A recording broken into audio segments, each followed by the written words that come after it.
बिस्मिल्लाहिर्रहमानिर्रहीम। अस्सलाम वालेकुम नाज़रीन कराम, मैं हूं मखदूम शहाबुद्दीन और आप देख रहे हैं मेरा फ़ेसबुक और यूट्यूब चैनल। उम्मीद करता हूं आप सब लोग बखैर व आफ़ियत होंगे और जहां भी होंगे अपने अहले खाना समेत खुश भी होंगे और महफूज भी। नाज़रीन कराम, एक सफ़ा फट चुका है और वो वन पेज जिसे मिसाली करार दिया जा रहा था, उस वन पेज में बहुत सी दरारें और इस वक्त एक जानिब ताकतवर हलके हैं तो दूसरी जानिब हुकूमती इत्तेहाद है। बहुत सी ख़बरें आ रही थीं, बहुत सी थ्योरीज़ आ रही थीं। हुकूमती इत्तेहाद आपस में भी एक दूसरे से बदज़न है, एक दूसरे पर ट्रस्ट करने के लिए तैयार नहीं हैं। लेकिन अब ताकतवर हलकों को उनके कुछ मंसूबों में, उनके कुछ ऐसे प्लान्स हैं जिनकी राह में हुकूमती इत्तेहाद बहुत बड़ी रुकावट बन के खड़ा हो गया है। एक जानिब तो निगरान वज़ीर आज़म वाले मामले पर ताकतवर हलकों के साथ एक बहुत बड़ा हाथ किया जाएगा और साथ ही साथ कुछ रास्ते की ऐसी चीज़ें हैं और कुछ ऐसी रुकावटें खड़ी करके जाने वाले हैं कि आप अंदाज़ा भी नहीं कर सकते। और ये चीज़ें फाइनलाइज़ हुई हैं शहबाज शरीफ और आसिफ अली ज़रदारी की कल होने वाली एक अहम तरीन मुलाकात में। और ये मुलाकात जो है ये बड़ी इंपॉर्टेंट भी थी क्योंकि इसमें पहले वफूद की सतह पर मुलाकात हुई, फिर दोनों ने मिल के खाना खाया, फिर दोनों की तन्हाई के अंदर वन ऑन वन एक बड़ी एक्सक्लूसिव किस्म की मीटिंग हुई और वो मीटिंग जो है वो बड़ी इंपॉर्टेंट थी।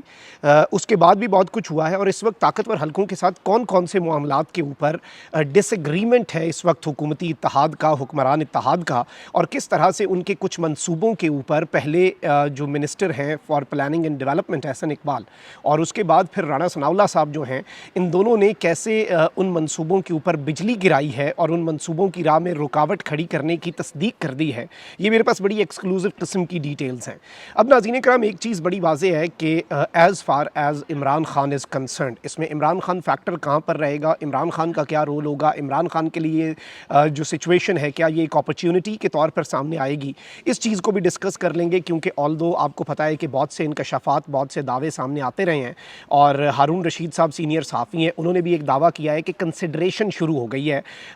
जो हाई कमांड है ना, कंट्रोल टावर है, उसकी सतह पर कि इमरान खान साहब जो हैं उन्हें माइनस करना भी है या नहीं। और ये कंसिडरेशन भी शायद इसीलिए शुरू हो गई है क्योंकि बहुत से मामलात जो हैं वो ख़राब हो चुके हैं as far as PDM is concerned. अब किन किन चीज़ों के ऊपर कंसर्न है,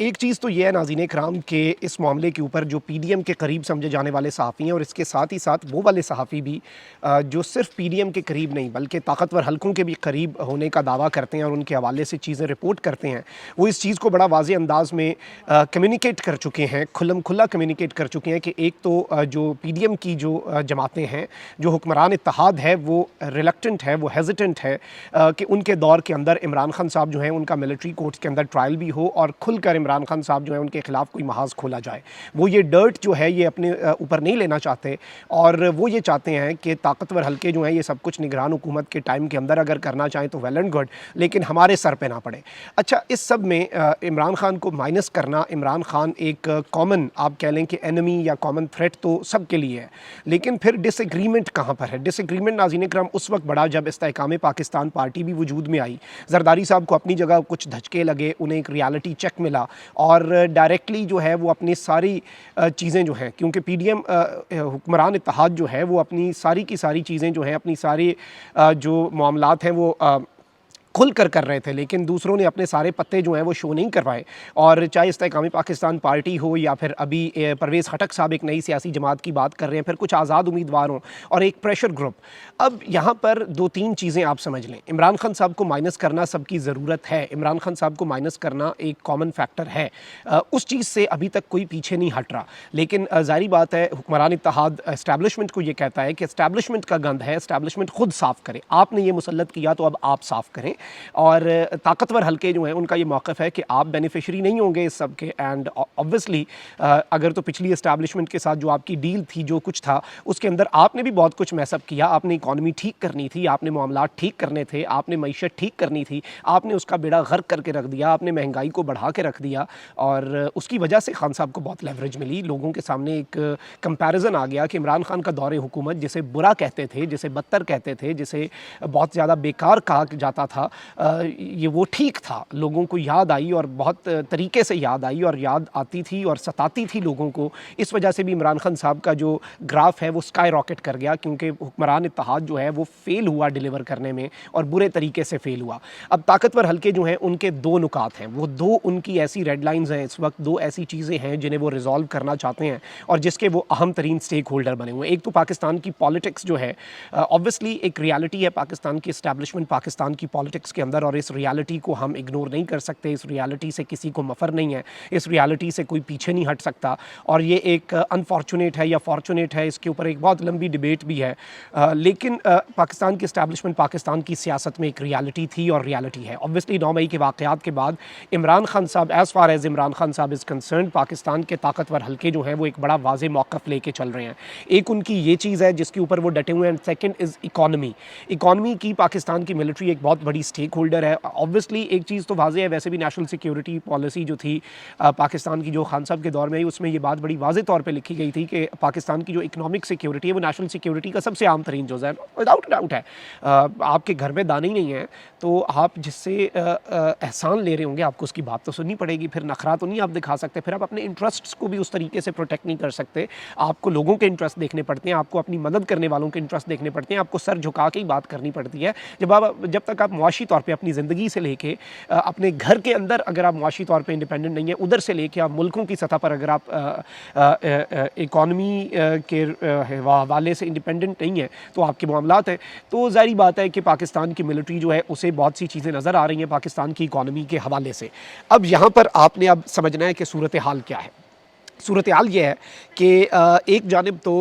हुक्मरान इत्तेहाद जो है, अब इसमें जो सबसे इम्पॉर्टेंट चीज़ है ना, जो सबसे अहम नुक्ता है, हुक्मरान इत्तेहाद बार बार ये बात कर रहा है कि जो इलेक्शंस हैं वो वक्त पर होंगे, इलेक्शंस वक्त पर होंगे, 90 दिन के अंदर अंदर इलेक्शंस जो हैं वो इलेक्शन कमीशन ऑफ पाकिस्तान ने करवाने ही करवाने हैं, और उसके अलावा इलेक्शन कमीशन ऑफ पाकिस्तान ने कुछ और नहीं करना, that is the only option. अब यहाँ पर ये कोई इमरान खान की मोहब्बत में हुक्मरान इत्तेहाद नहीं झाग रहा, ये फड्डा अपने अपने मफादात के ऊपर पड़ रहा है। ये फड्डा जो है, जो एक सफ़ा फट रहा है, अब इस चीज़ को आपने समझना। मैंने पूरा बैकड्रॉप आपके सामने रखा कि आपको चीज़ें समझ आ जाएं। और हुक्मरान इत्तेहाद किस तरह से वो चाहता है कि ये सब कुछ हो, लेकिन वो अपने सर नहीं लेना चाहता, वो ये चाहता है कि जी ये सब कुछ यही करें।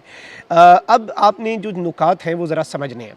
एक चीज़ तो यह है कि मरदमशुमारी को इस सब के अंदर एक बहुत इंपॉर्टेंट पॉइंट के तौर पे सामने लाया जा रहा है कि जी मरदमशुमारी जब तक नई नहीं होती, और ऑब्वियसली नई मरदमशुमारी हो चुकी है, उसके तहत हल्का बंदियाँ और काउंसिल ऑफ कॉमन इंटरेस्ट जो होती है,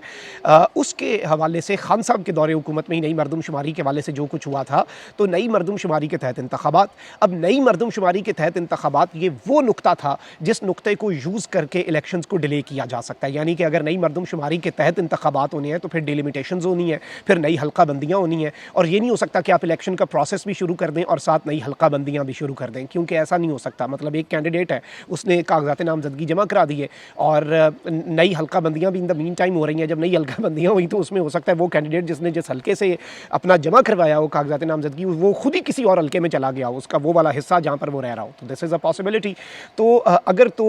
ताकतवर हल्के जो हैं उनके जहन में ये चीज़ चल रही थी कि नई हल्का बंदियों के तहत इलेक्शंस जो हैं वो हों, और नई हल्का बंदियों के तहत अगर इलेक्शंस होते हैं तो फिर इलेक्शन कमीशन को नई हल्का बंदियाँ करने तक लग जाएगा नवंबर दिसंबर, और नवंबर दिसंबर के बाद नई हल्का बंदियाँ जो हैं, और इसे एक आइन के हवाले से चीज़ यूज़ करके, एक कानूनी नुक्ता यूज़ करके जवाज़ भी दिया जाए, और फिर आपको पता है कि कोर्ट्स में जाएगा मामला, उसी तरीके से इल्तवा का शिकार रहेगा, और इलेक्शंस जो हैं वो फरवरी या मार्च के अंदर कर दिए जाएँ, क्योंकि उससे पहले आपको कंप्लीट भी करना है पाकिस्तान की सेनेट, वरना कंप्लीट नहीं होती तो फरवरी से आगे तो वैसे ही काम नहीं जा सकता। अब हुक्मरान इत्तेहाद जो है उसकी आपने कुछ चीज़ें समझ लेनी है। हुक्मरान इत्तेहाद जो है उसे ये लग रहा है, और पहले आपको पता है डिसएग्रीमेंट्स थे। शहबाज शरीफ साहब कह रहे थे कि पहले पीपल्स पार्टी ने कहा कि 8 अगस्त को असम्बली डिसॉल्व कर दें, शहबाज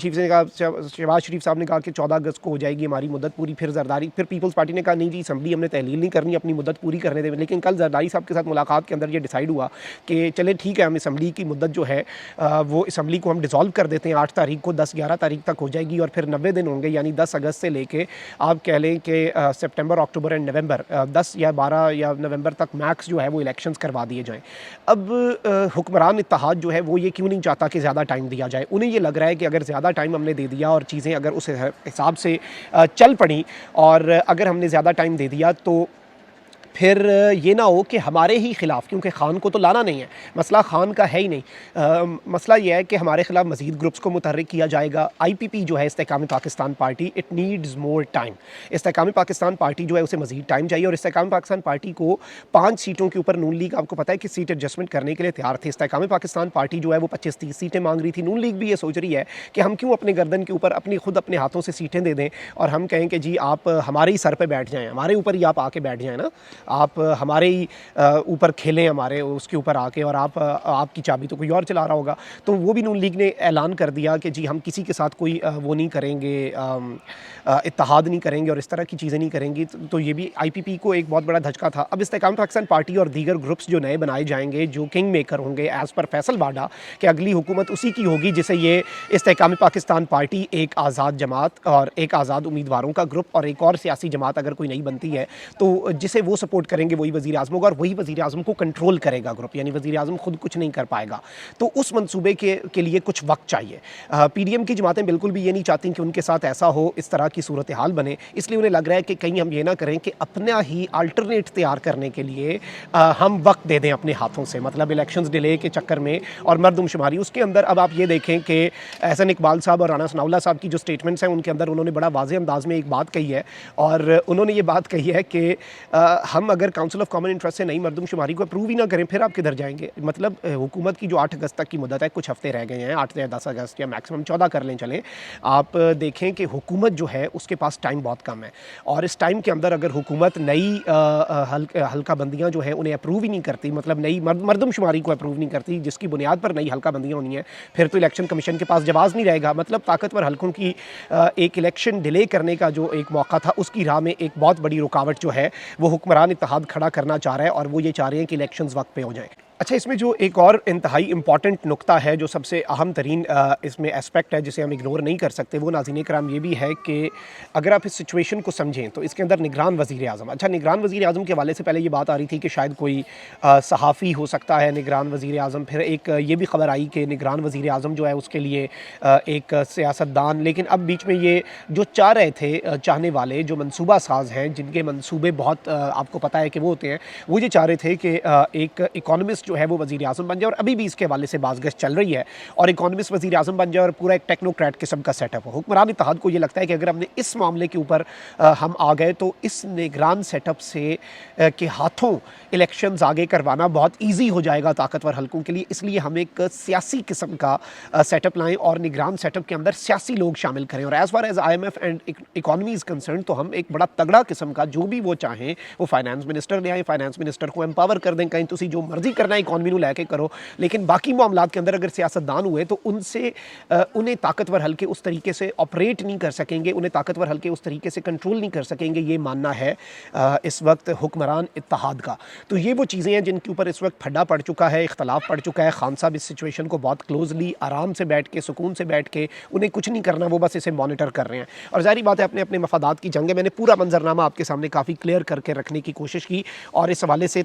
जो हुक्मरान इत्तेहाद है उसके अंदर की काफ़ी चीज़ें हमने पता करने की कोशिश की, अपने अपने ज़राए से हमने काफ़ी इसके ऊपर काम किया, और उनका अंदर समझने की ना, मतलब हुक्मरान इत्तेहाद सोच क्या रहा है, उनके ज़हन में क्या चल रहा है, उसे समझने की कोशिश की। तो ये सारी चीज़ें हैं जो सामने आई हैं। Let's see how things unfold. लेकिन एक चीज़ बड़ी वाज़ेह है कि फड्डे पड़ चुके हैं, डिसएग्रीमेंट स्टार्ट हो चुके हैं, और वो एक सफ़ा जो है इसके अंदर पहली दरार जो है हल्की सी वो इस वक्त नज़र आ रही है। अगर कोई अहले नज़र हो तो उसे तो बड़ी वाज़ेह नज़र आ रही है। अपना बहुत ख्याल रखें। अल्लाह निगहबान। पाकिस्तान जिंदाबाद।